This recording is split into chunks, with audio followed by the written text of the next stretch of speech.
Anna, I want to hear from you first. And maybe you can talk a little bit about who we're supporting today with our stream, right? Yes, thank you. I would love to. So some of you who may have been watching us a long time since we started streaming with Misclick's role-playing way back in the day might be familiar with AnyKey, which is an organization that we have worked with and grown up alongside that is focused on making the gaming community a better place, making esports more inclusive, all of those awesome things.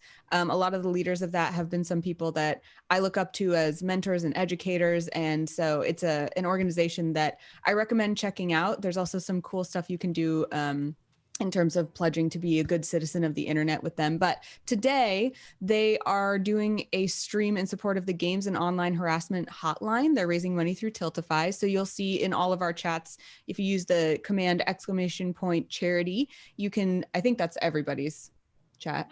You can find the link to donate through Tiltify to the Games and Online Harassment Hotline. And that's a hotline that you can actually text if you are experiencing harassment or you're dealing with any kind of mental health things that you need advice on in the gaming and online space. They target specifically people who play games, people who work in games, and people who are content creators. So a lot of the specific things that can weigh on you, like, wow, I have a lot of viewers who come to me about mental health struggles, and I know I'm not qualified to talk about that, but I need someone to talk to about the effect it has on me. Or I want to play games as a release, but when I do, I get harassed, and so I feel stuck and don't know what to do. So on the one hand, it's something that can provide you emotional support, and on the other hand, it's something that can provide you resources, because they'll say, okay, here's some steps you can take, here are some things you can do.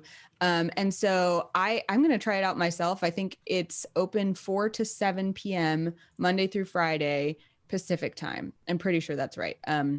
So check it out as a resource if you want to use it. And if you think that it's awesome that they're providing resources like this for gamers, especially in this time where it can be really hard to find mental health support and a lot of people really need it. So we're really excited to be supporting them. Their goal is pretty achievable, I think. So let's see how big of a dent we can make during our, I think we're going to be streaming for them for an hour and a half, the first hour and a half of our show. Then they have more going on the AnyKey channel. But of course, we will still be here streaming for 4 hours total today. And we'll keep raising money for them. Absolutely. Thank you so much, Anna, for that wonderful overview of this. Shout outs to AnyKey and everybody watching over on AnyKey's stream in their chat. Hey, thank you all for hanging out here with us. Thank you for having us on your stream. And we're so excited to play some Dungeons and Crawl Classic. Dungeons and crawling. That's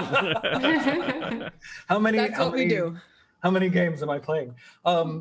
Awesome. Shall we get right into it? Are y'all ready to play?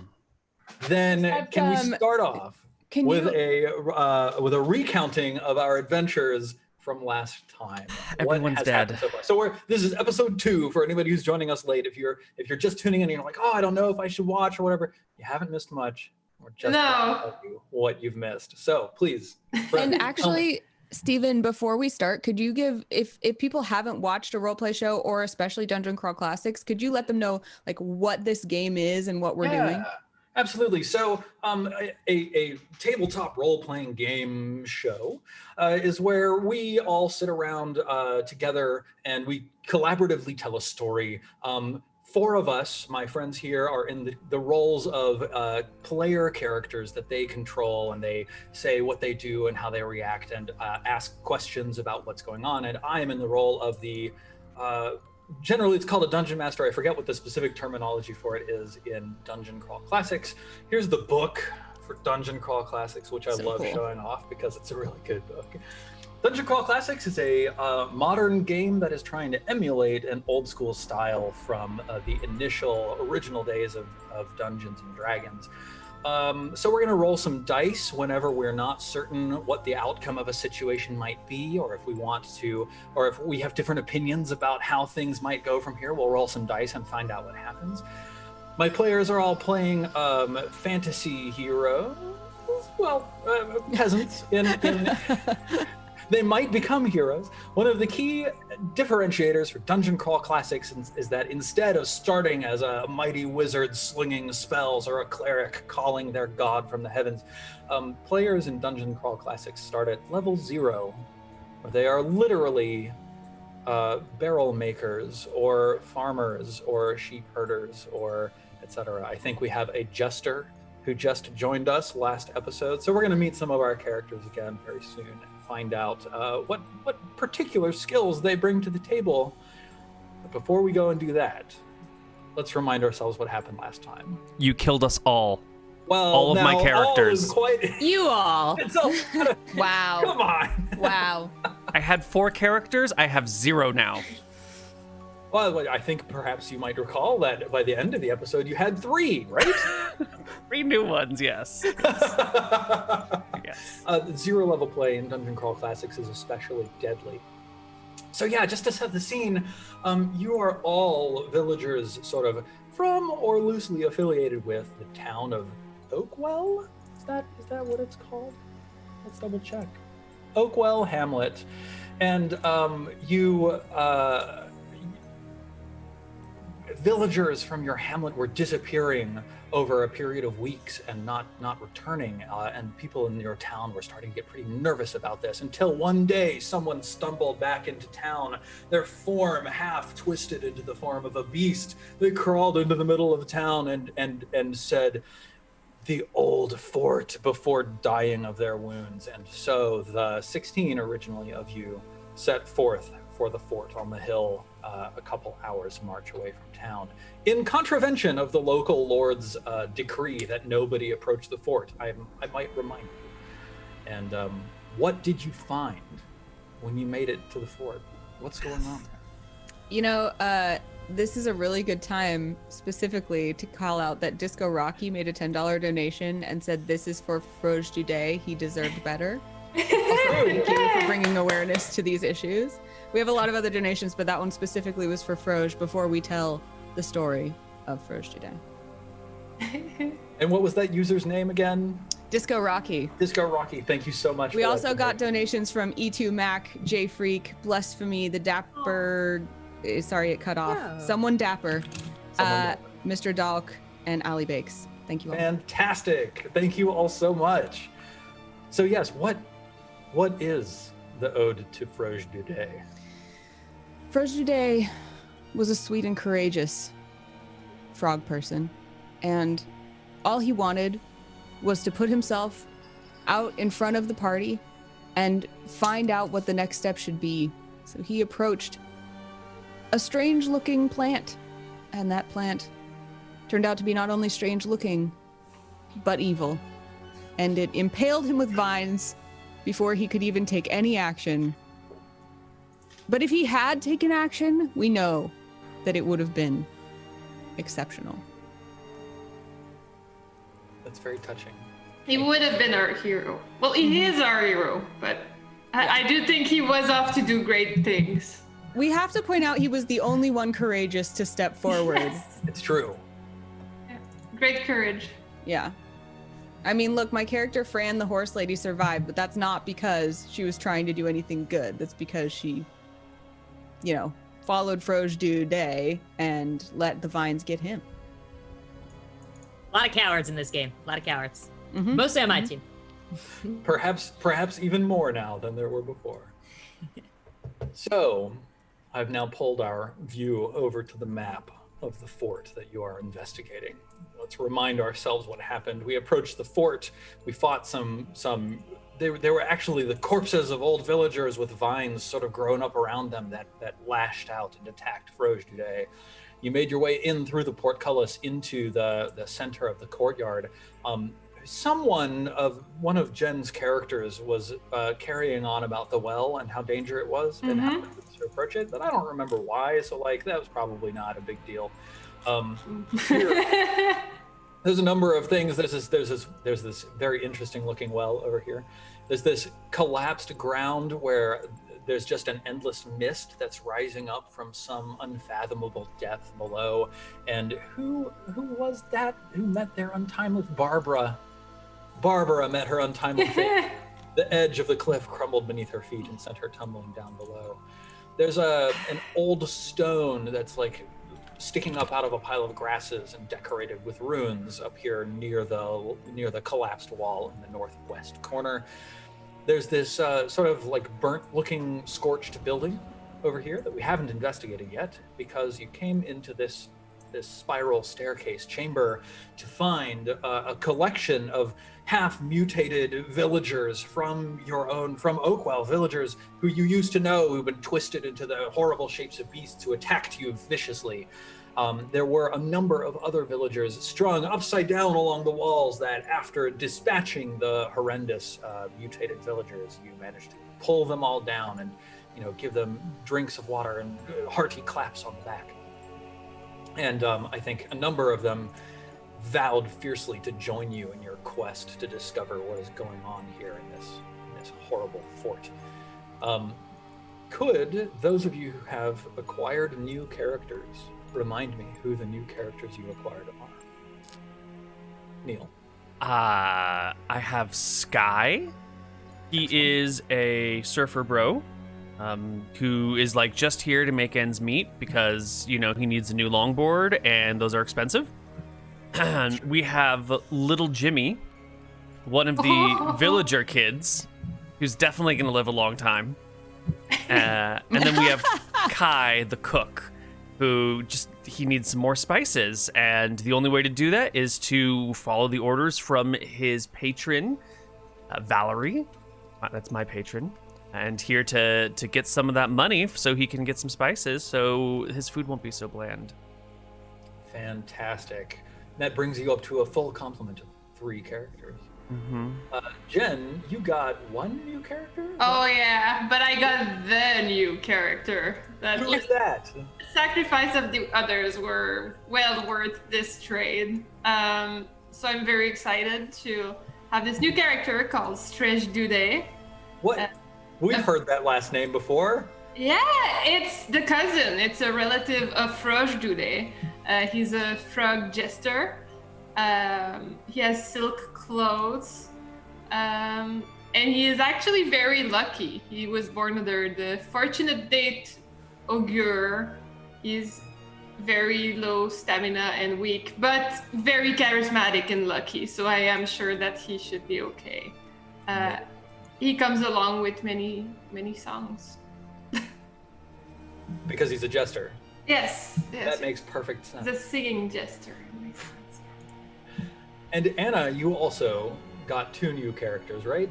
Yes, I did.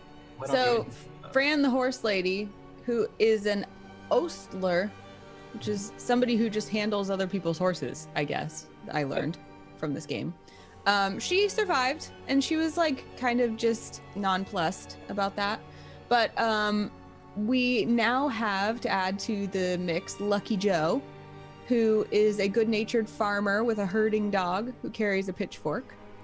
And we also have Babs, who is a brewer, and she has with her 1d3 gallons of booze. Let's roll and see how many gallons that is. Let's see. 3 gallons. She has 3 gallons of booze with her right now, and also a bung hammer, which, if you didn't know what a bung is, it is the plug that goes in a barrel that holds like ale. So on a pirate ship, if you say bung hole, it literally means the hole in the barrel where you get the booze out. Fun facts that you learn on this show. She also has a 10-foot pole, which is very important for any adventurer. So I think Babs is actually one of the best equipped adventurers for this. However, she is probably a little tipsy. So maybe she used to have 4 gallons of booze. That could be. Wonderful. All right, I'm duplicating Stephen the herding dog, and what name should we give to the new herding dog? That Stephen the herding dog is still around, though, right? Yes, but we need a new dog for Lucky Joe, right? Yeah, I can't. Yeah, because did I already bring that Stephen the herding dog and give him to Lucky Joe, or did Lucky Joe also have a dog? I think he also had a dog. So now Yeah. Lucky Joe has 2 dogs because Lucky Joe's going to adopt Steven. Amazing. So Very lucky Steven and we already had a dog, Rachel, right? Let's see. I see Steven. I see Rachel. We've got. No, I named my dog Rachel. Was I a Someone else- horse? And I'm a Gotevyev. Gotevyev. Yeah, yes. Wait, Neil's a Fantasy. Neil is a horse. horse? And there's Rachel and Steven, the dogs. Yes. I love that I think Neil's I a named my horse. dog Rachel. So I think that Lucky Joe has a dog named Rachel and a dog named...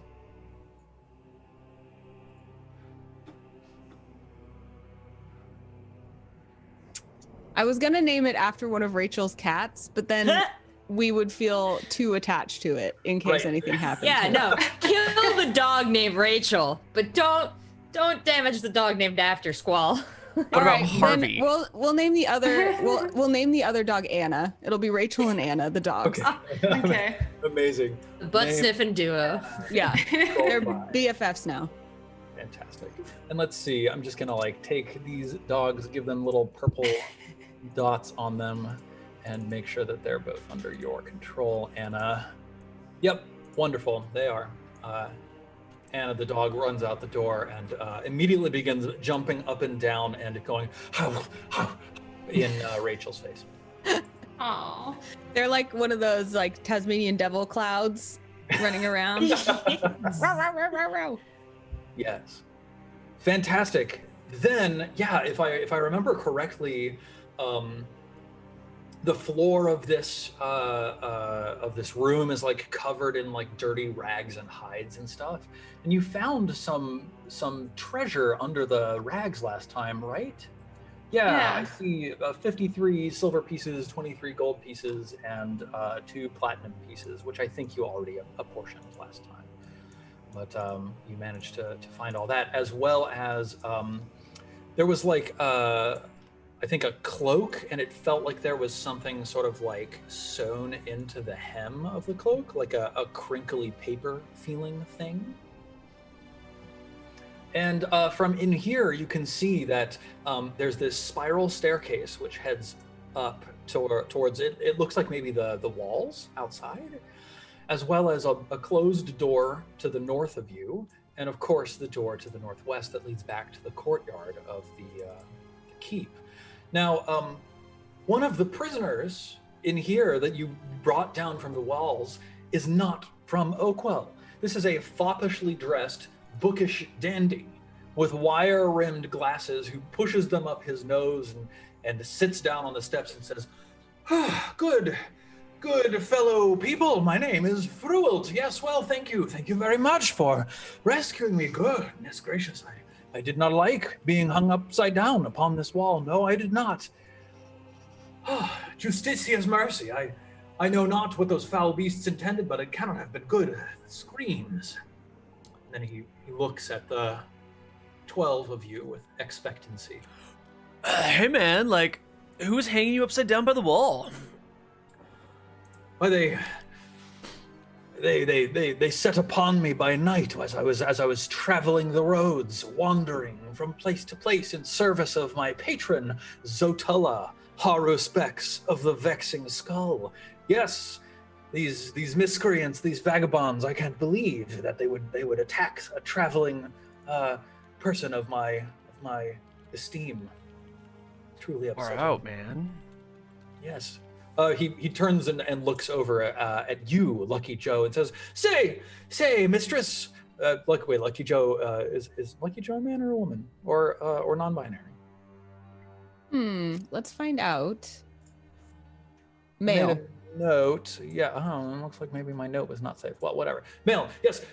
Good master. Good master. Is that booze that I see upon your glorious personage? Well, I reckon you may be actually meaning to talk to Babs, because I'm just a farmer with a pitchfork and 2 dogs. I haven't touched a drop in 10 years. Oh, yes, well, sorry, yes. Babs, mistress, as we were all hanging upside down, all of the goods that were dangling from us just got confused. Is that booze that I see? You want a sip? I most certainly do. Please. I don't know anything about germs, so you can just drink from my bottle. The germ theory of disease will not be developed for many hundreds of years, so I think we're good. He just waits.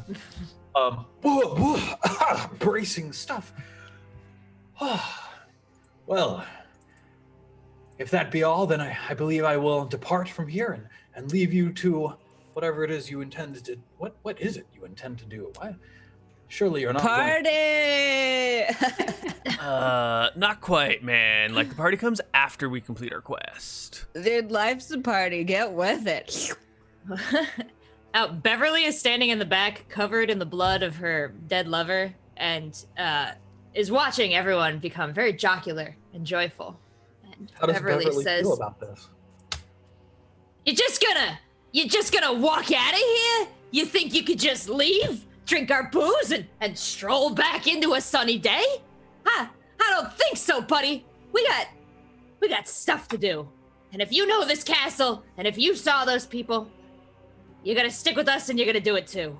Oh my. Well, no, but you see, you misunderstand me. I don't know this castle at all, and I don't know these people, and I am but a simple scholar. I would be wasted. I would hold you back. I would probably end up killing you myself. It would be very unfortunate. You don't know really. Killing me yourself. Just, by virtue of my fumbling nature. Yes, that's what. Well, listen, I mentioned my patron. Yes. Mm-hmm. You look like someone who has an eye for gold. Beverly is disgusting and wearing nothing with a value of more than 5 copper, but she is flattered. Yes. Why, a woman like you clearly knows the value of finery and goods and also services. Anyway, listen, my patron, Zotala Haruspex of the Vexing Skull, is a powerful wizard, and they sent me here to investigate this castle because, you see, there is a fancy old but worthless ring that is rumored to be lost somewhere underneath the keep here. If you find it and bring it back to me, then I will pay you a paltry sum, 50 gold coins, paid direct to you from the purse of Zotala, the Haruspex of the Vexing Skull. Babs leans over to which character? What's your character's name again? Beverly. It's Beverly that's talking now. Babs leans over to Beverly and she's like, "Oh, I wasn't listening because he said butts, but what is it that we're supposed to find?" He said there's a ring in this castle and that his job was to go get it. And now he's trying to slip on out of here and leave us with the job and offer us, I want to say, pocket change? Pocket change? Why, wager Oakwell itself has never seen more than 50 gold. Yes, quite a good sum of money. Yeah, well, I can't spend it if I'm dead. And I'll be dead if you leave us in this castle. He nods and he says, "You are right, good madam. What? Can you tell me your name?" I have 3 women.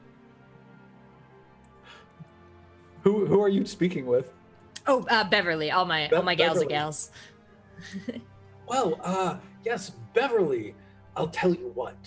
I'll stay right here and guard this very room from any further ingress or egress. And if you go into the castle and find this ring for me, then I will pay you a king's ransom of 75 gold coins. Kai steps Once forward. again, value is relative. If I'm dead, I can't spend it. And Beverly backs up.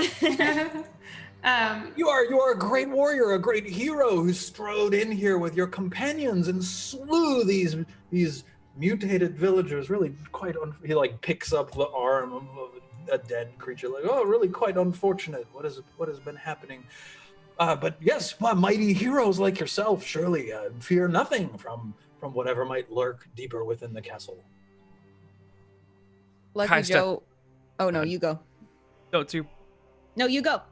Kai steps forward, places a hand on the scholar's shoulder, looks him deep in the eyes, and says, "Who is she that you need this ring for, man? Like, maybe if we could connect more with the purpose of your engagement, we'd be more excited to help you fulfill it." Oh my gosh, you're getting engaged? That's what you need the ring for? It's gotta be, That's right? so cute. Beverly's like, oh, it's for love. Ugh. Yes, I intend to marry my beloved Zotella, the Haruspex of the Vexing Skull, who has no flesh on her beauteous head and whose cheekbones glimmer with ivory. It's really, I need to make a grand gesture so that she will accept me and we will spend our life together in harmony. I'm like not trying to judge or anything, and you should definitely do you. But have you considered that there's like a longevity miscompatibility here? Have you considered like maybe the undead aren't the right people to marry? Beverly steps in and goes, "Don't stand in the way of love. It's beautiful what you have." He's just She wipes like, tears and her lover's blood from her face. So then, I think we all agree that 40 gold coins is more than a worthy price. What happened to like 75? I'm not that drunk. Good try. My tongue slipped. I meant 75. Mm-hmm. Yeah, you did. Grolabless then says, "Well, you know, everybody, since this noble is vulnerable and all alone, and you here, I feel obligated to stay behind and take care of him and protect him. I really feel like this is the place where I'll have more value." And then his mother, Redray, is like, "You're just a coward, son. Why are you trying to stay behind? I see right through you." You should listen to your mother. But why do you get to stay behind and I don't? Well, because I am performing a valuable service for Zotella, Haruspex of the Vexing Skull. Are you performing a valuable service for Zotella, Haruspex of the Vexing Skull? I don't think so. Case closed. Taking care of you? It's very brave. Oh, that's not necessary. I can take care of myself. We scholars have things like pens, which, as you may have heard, are mightier than swords. Does that mean you could like figure out what that crinkly thing in this cloak is all about? Because it kind of sounds like paper. And I don't know about you guys all, but like I'm illiterate and I couldn't tell you what's on it. Well, I do know paper. Yes, that is, I could figure out paper. Yeah, you know paper? What is this? Tell me. I don't know. There's this cloak thingy that we found and it's all like crinkly in the bottom and it sounds like paper. Yeah, do you hand it over? Yeah, I just hand the cloak to him. He picks up this old ratty cloak and he like looks at it and he feels along the hems and he gets to the spot. He says, "Why, yes, it does. Hang on, just one moment." And he like pulls something out of like a satchel or something like that. It's like a little pen case. He like opens it up. There's like a little letter opener in there and like 3 pots of ink and a quill pen. It's very nice. He pulls out this letter opener and just like slides it under and starts ripping up the seams of this cloak, pulls out a small scrap of paper. And he pulls it open, and let me see. Yeah.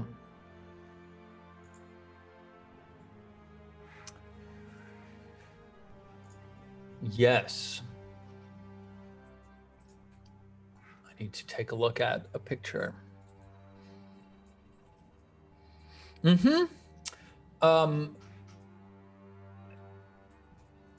There is a drawing on this piece of paper. It looks like a blueprint of a room. So there's a long rectangular room, and in the middle of it is a smaller rectangle, sort of like subset into the room, with little like wave symbols in this middle rectangle. And up on the north wall of this longer rectangle, there's just a drawing of a skull with an arrow pointing to the skull. Do you know what it means? He looks at it and says, "Why, this is quite a mystery. I know nothing of what this could possibly imply." Does it look like Zotella? You found this inside of the... I say, that's my future wife you're talking about, my good boyo. She has a lustrous sheen to her skull, which is clearly absent in this depiction. Now, if there were perhaps like some radiant lines around the outsides, maybe we'd be talking. But no, I can safely say this is not the skull of Zotella, the Haruspex of the Vexing, therefore mentioned. You said you found this in this very chamber, down there, beneath those very scattered rags and hides? Yeah, man. How odd. But like, does this look like part of the castle? Do you have any like idea where this could be? Who this could be? Is it just like a warning, or is it like a search here for skull? Yes. Why, that could be it. Search here for skull. Where? Why, I don't know.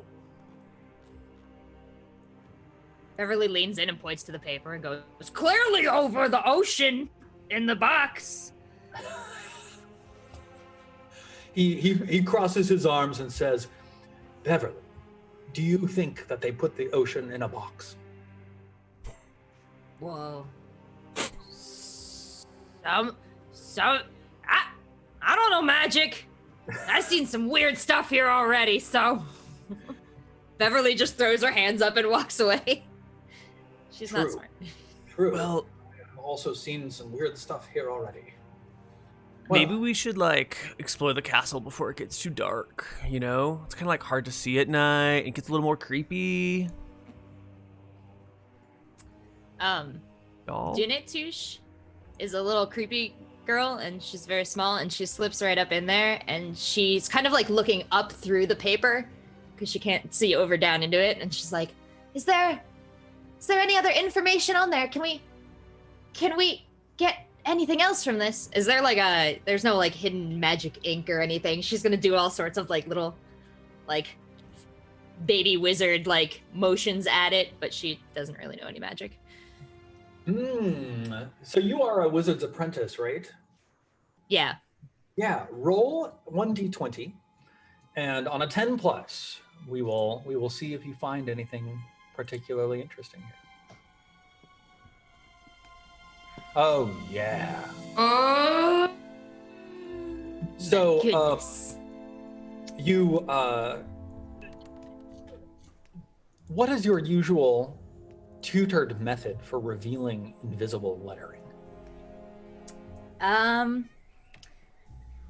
The way that I've seen my master wizard do it was he sort of went like this, and then like this, and then leaned in very close and went and breathed his stinky old breath all over it. And sometimes the ends would curl, and other times things would rise out of the blank pages.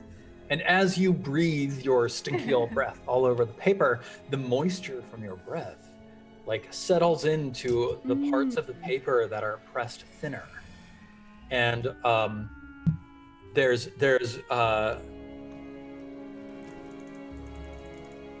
4 words that show up as you examine this paper extra closely. It says, "Press skull for plants." For plants? For plants. Plants. Press skull for plants. I don't reckon I've ever heard any kind of plant that grows from pressing on a skull. But we did see plants growing out of bodies, and I ain't seen nothing like that before either, so maybe we could unpress it. I like that. Let's like not press the skulls anywhere, guys, because like those plants were scary. Barnacle is Barnacle. Dunatush has already leaned down and she's pressing on like whatever skulls are like half in the ground, like the dead. There's no loose skulls, so Dunatush must just be pressing on the heads of like dead people around her. That's when the red dress says, Whoa, plants. Remember last time we saw plants and vines, what happened to, Froge? Yeah, but I reckon maybe if pressing the skull starts the plants, maybe it could stop the plants too. So pull the skull. Suppose And that then- makes sense. Then Streje go, what do you mean? What happened to Froge? Yes. He looks at you guys. Fran will be like, he got skewered by a plant and brutally murdered. He's Out, dead. you didn't see his body out front. It's really gross. No, I was looking for Froge. Is he? He are passed you like? away. Are you like related or something?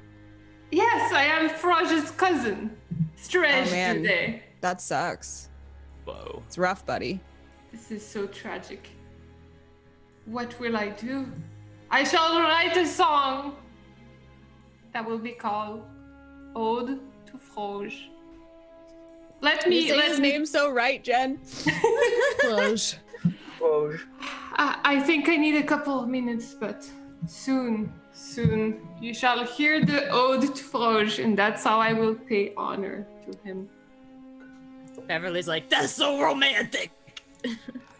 My poor cousin Froge.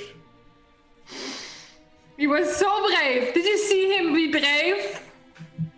I mean, yeah, I guess he was braver than any of us, or, more reckless. Either one, I guess. But yeah,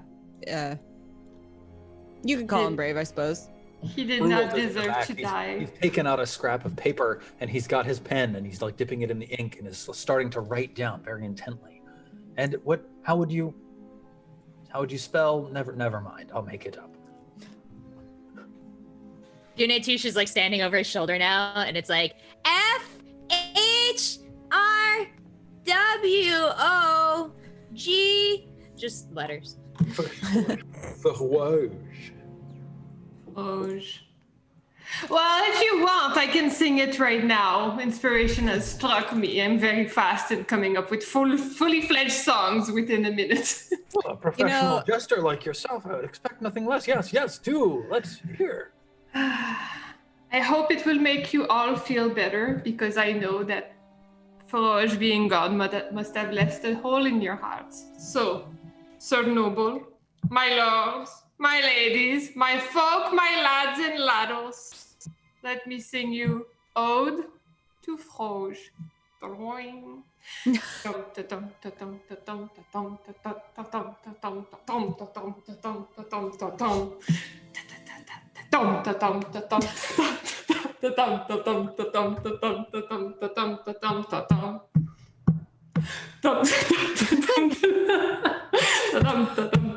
Like, not to interrupt or anything, but we're kind of in like a haunted castle right now with things trying to kill us. Start. This is the prequel to it. All right. Beverly's super into it. Let me tell you the tale. The tale in great detail. The tale of the Froge. The tale of the mighty Froge Dude. Ta-tam, ta-tam, ta-tam, ta-tam, ta-tam, ta-tam, tam, tam, tam. Froge Dude walk up to dangerous vines. Ta-tam, ta-tam. Froge Dude, no fear in his eyes. Ta-tam, ta-tam. Froge Dude got killed by dangerous vines. Ta-tam. Beware the dangerous vines. Everybody, let me tell you the tale. Tell the tale in great detail. The tale of the mighty Froge. That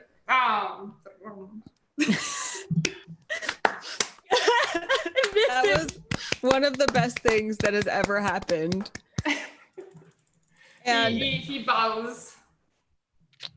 by the way, if you're watching in the audience right now and you enjoyed that song, now would be a great time to make a donation to any key in the game's online harassment hotline using the link in chat. Please show your support. Jen, that was amazing.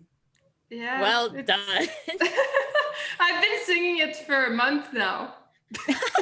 Amazing. Because I came up with it after, like, the first episode directly after, and then I didn't want to forget it, so I kept singing it, and then Can you please write down all the lyrics and share Yes, them Oh, with us? they are do that. written down. I In want fact, to. we're going to need to make sure that they're publicly available so they can go onto the wiki. Yeah. Spectacular. Babs was Spectacular. dancing to it when she was like, everybody, Babs tried to sing, but most of it was like, hey, and she's like sloshing booze all around, but really getting into it. This is amazing. I love this. I love the lyrics that you've written here. Oh my gosh, you actually put Z instead Yeah, of 'cause D. it's to remember to do the French accent on it. Yeah. Fruwalt says, well, my goodness, that was truly touching. Here, I am deeply sorry for your loss. And grateful also at the same time for your talents as a jester. I hold on my little, I don't know, frog hand or paw, Yeah. waiting for a tip. He presses a gold coin into your palm. Nice. My eyes go wide. I never had such a big reward for a song. And there's more where that came from, my good Duday. 74 more. Yes, yes, when you bring me the real. Yay!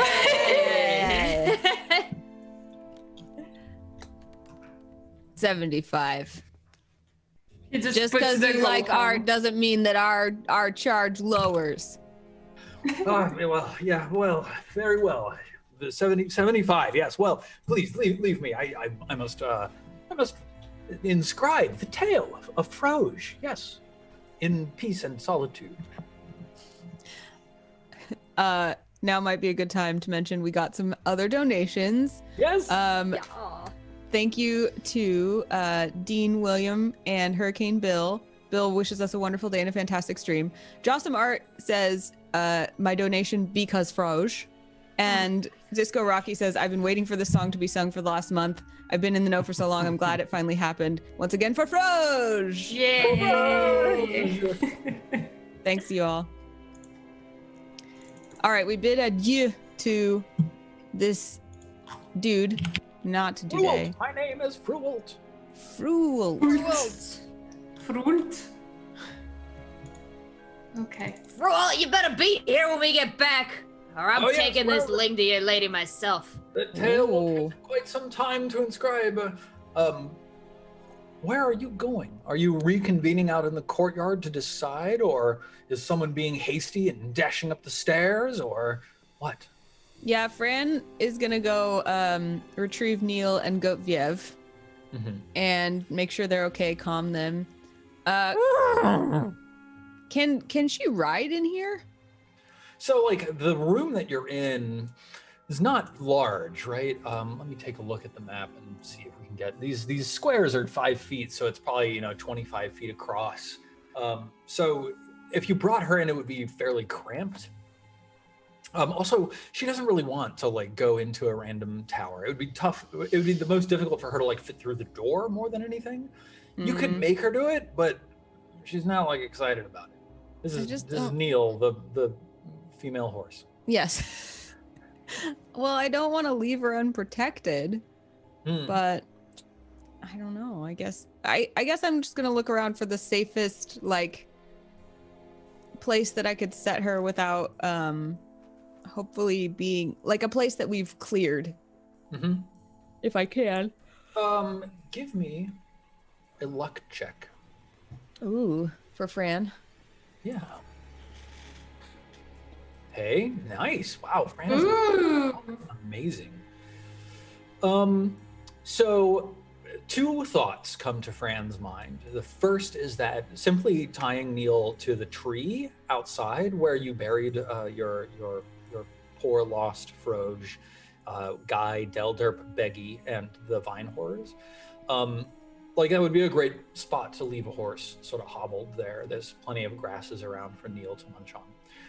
If, on the other hand, you were looking for something more protected, the drawback of the courtyard is that it's very exposed from like anyone in here. However, there is this burnt out looking building with a door, and the door on the front of that building is quite large, very easy to lead a horse through. Nope, haven't been in there. Definitely monsters in there. Taking her outside. Okay. I take Goatviev and Neil and find a nice grassy spot for them near the graves. But then I try to make sure that they don't like eat off the top of the graves, and then decide that, oh well, and go back in. Okay, cool. Goatviev is happy. Good. All right. I'd like to know if Neil the horse goes like Neil. Like a Pokemon. Neil. Yeah, we should have named it Nail. Like Neighl. Neil. Oh, that's a good idea. Nail. Nay. Yeah. Next level plays. It's okay, next horse. Yeah. Neil and Nail. Well, guys, I think probably going downstairs into the dungeons is probably where all the good stuff is. But, we should check our 6 and, go up on those walls, make sure it's cool. We don't want them, goblins slipping behind us.